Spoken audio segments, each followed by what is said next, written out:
चार जिले का, पटना का, नालंदा का, गया का, जहानाबाद का, इन चारों जिले के विभिन्न हिस्सों को जो प्रभावित है कई नदियों से, शायद और कई जगहों पर तो हमने देखा है आज कि बहुत ज़्यादा प्रभावित है और एक खतरा और बढ़ सकता है। अगर गंगा नदी का जलस्तर और ऊंचा होगा तो वहाँ से आने वाले जितने भी नदियाँ हैं वो फ्लो वहाँ नहीं कर पाएगी, तो और ज़्यादा पानी फैलने की संभावना बढ़ेगी। इसलिए आज ही एक चीज़ देख करके और कल ही हमने तय कर दिया है कि पटना जिला और नालंदा जिला के डीएम और उसके साथ और लोग जा कर के पूरे तौर पर हमने बता दिया है, इसको पूरे तौर पर देख लीजिए और यहाँ तक कि टाल वाले एरिया को भी देख लीजिए क्योंकि खतरा हो सकता है वहाँ।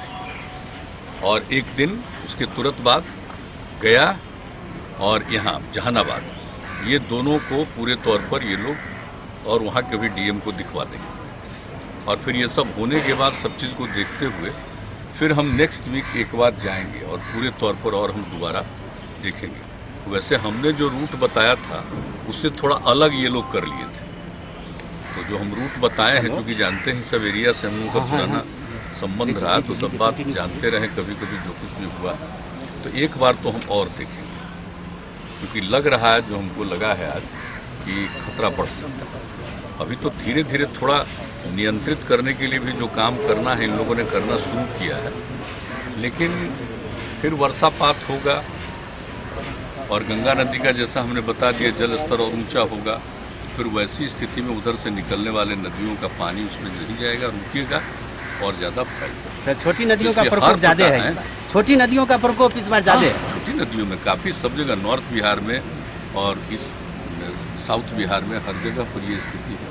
तो आज हम इसी को देखने के लिए हम निकले थे क्योंकि जो कुछ भी हमने देखा है और हर दिन यहाँ से जो खबर आती है एक एक जगह के बारे में कि कहाँ पर क्या नदियों की स्थिति है, सारी खबर उन लोगों के डिपार्टमेंट के द्वारा जो हमको मिलता है, तो उसके बाद उसको देखते हुए और जो समाचार पत्रों में भी खबरें छपती और फिर कई लोग अपने अपनी जगहों से हमारे यहाँ फ़ोन करके जो बात बताते हैं, उसके आधार पर हमको ये लगा कि बहुत ज़रूरी है इसको देखना और ताकि तत्काल लोगों के हित में और लोगों को राहत पहुंचाने के लिए काम ठीक ढंग से हो सके। सर, नदी जोड़ो योजना के बारे में आपने निर्देश दिया था। नहीं, वो तो एक अलग है हमारा। छोटी छोटी नदियों को अगर जोड़ा जाएगा तो ज़्यादा उससे एडवांटेज मिल सकता है। एक तो पानी को सुरक्षित करने का भी हो जाएगा, बाकी जहाँ पर भी जल का संकट होता है वहाँ संकट दूर होगा, वो एक अलग विषय है। लेकिन अभी का जो विषय है ना, अभी का विषय है लोगों को राहत देने के लिए हर प्रकार से काम करना। इसलिए हमारे साथ दोनों आपदा प्रबंधन के भी साथ गए हैं और एक एक चीज़ को देख लिए हैं और इसके लिए सब डीएम को भेज करके बाकी जितने गाँवों में प्रभावित हुए उनको राहत देना, सहायता पहुंचाना बहुत जरूरी है क्योंकि फसल के लिए तो नुकसान है ही और फिर उसमें लिए तो जितना पानी पड़ा रहेगा तो कहाँ से अब लोग कर सकेंगे, रोक सकेंगे, इसलिए दिक्कत होगी कुछ है, तो इसको लेकर के कराया जाए। चिंता की बात है, लगता है फ्लड को लेकर चिंता की बात है, खासकर पटना के लोग की बात लेकर के तो है ही। जिस तरह से पानी इतना ज़्यादा पड़ रहा है और अलग अलग जगह, तो उसके लिए तो सचेत है। तो शुरू से ही आप देख रहे हैं जहाँ कभी का होता हम जा कर के देख लेते हैं, वहाँ के डीएम्स को भी घुमा देते हैं और पूरा मीटिंग करके कह देते हैं कि भाई वहाँ पर जा कर के रिलीफ का काम करिए तेजी से, क्योंकि आप तो जानते ही हैं आपदा प्रभावित लोगों का जो जितने लोग हैं उन्हीं का हक सबसे पहला है सरकार के खजाने में, हम शुरू से ही बोलते हैं। तो इसलिए वैसे लोगों के लिए, गाँव के लिए, सब के लिए राहत देना जरूरी है। तो इसको हम तो आप जानते ही हैं कि हर इस पीरियड के में सबसे ज़्यादा हम लोगों का ध्यान इसी विषय पर रहता है।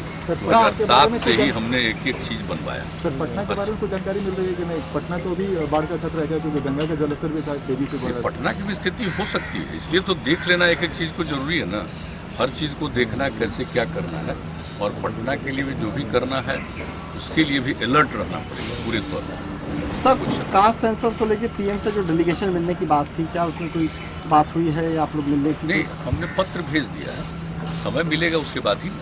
आपके एमपीज अमित शाह से मिले, पीएम से नहीं मिल पाए, जबकि संतोष मांझी से कल पीएम के एमपी लोगों ने लिख करके दिया, वहीं से आया, तो अमित शाह जी से भी लोगों ने बातचीत किया है और अपनी बात रखी। सर, फोन टैपिंग मामले पर सुप्रीम कोर्ट में सुनवाई चल रही है। केंद्र सरकार ने कहा है कि कोई सबूत नहीं मिले हैं, लेकिन सुप्रीम कोर्ट ने कहा है कि 2 साल देरी के बाद आखिर क्यों शिकायत की गई है। हाँ, तो सुप्रीम कोर्ट देख ही रहा, तो फैसला सुप्रीम कोर्ट करेगा। जो केंद्र कुछ ने भी कहा है, कि बहुत सर कोई लोगों की सबूत नहीं शिकायत है, तो जो कुछ भी बात है तो एक एक चीज तो सामने आएगा ना कि कहाँ पर क्या हुआ है। तो इसके लिए तो बात हुई नहीं, तो ठीक है। जातीय जनगणना को लेकर के जब जिस तरह सुप्रीम कोर्ट में कोई मामला है तो फिर उसमें सोचना क्या है? सरकार जो केंद्रीय कैबिनेट में लालू जी एक्टिव हो गए हैं। अरे चलिए ना, सबको अपना